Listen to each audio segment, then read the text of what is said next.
Hey guys, thank you guys so much for all the wonderful years of inspiration for voicing characters from our childhood, and of course as well for you, David, for writing screenplays that really inspired playtime and sparked our imaginations. So many children from the 80s and beyond. Thank you so much for that. Question for all three of you, but specifically maybe for David, because as he was talking about being a fan of the Transformers, as you said, you being a child in the 80s, and of course who wasn't a fan of the Transformers in the 80s, right? Of course, even today. My question for you was, as we all know, of course, as we talked to Flint Daly and other people that would discuss the death of Optimus Prime and the subsequent kind of backlash that came from that. As a child, as a fan, and this question is for all of you, if you all want to chip in. Were you kind of surprised by that reaction? And were you upset as well, being a child as well at the time, voicing the character, having the line, Optimus Prime, you can't die. I mean, you had that moment. You're the crux of the whole thing, really, right? And we see your character cry, and that's what makes us sad and everything. So my question was basically, did it upset you at all back then, or was it just part of the job? And what did you guys think about the reaction to that, to the death of Optimus Prime? It was not part of the job. I was, as a fan, I couldn't believe it. Respectfully speaking, regarding the whole show, it changed everything for me, because I used to watch it after school also, and it just didn't quite feel the same as a viewer. It doesn't mean that the show was bad, of course. What I mean to express is that, yeah, I did feel it. It wasn't just a job, as you say. I was shocked. I was really surprised, and yeah, it just everything changed because it was Optimus Prime. It was, to me, the hero of the show. So yeah, so it was not. I took it hard as a kid. As a fan, I still do, as a fan, and yeah, and as an actor, I knew when we were recording it that I just didn't know what to expect. I didn't know what the reaction would be after it came out. So yeah, those tears were real, my friend. Right, good method acting, yes. Yes. I didn't answer the previous question about who your favorite character was, but for me it was Optimus Prime.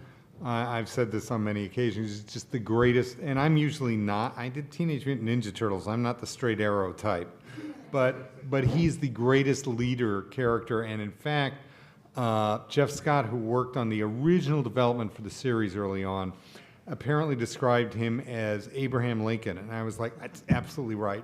Team of rivals, this fractious, coalition he has to hold together with malice toward none. And so when I heard that's because I had no involvement with the movie, and in fact, after the movie came out, part of the backlash was, and because I have a stack of them, a bunch of fan letters to Hasbro saying, why didn't David Wise write the movie?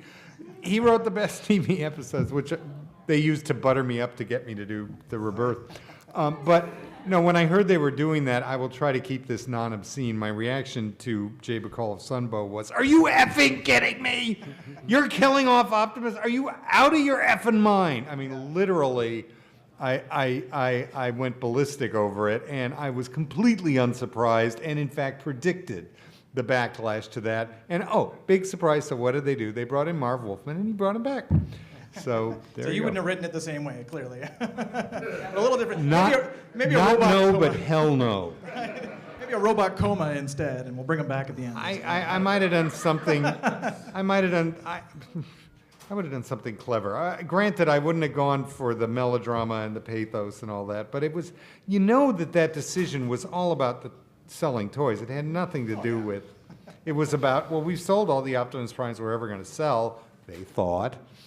Best toy commercials ever. Showing tremendous foresight, and we need to bring in the next wave of toys. You kind of get that, but you can do variants on Optimus Prime. And also that voice. Like, I just missed hearing the voice of Optimus Prime too. Like Peter Cullen's. Of course. Very deep. Yeah, it's awesome.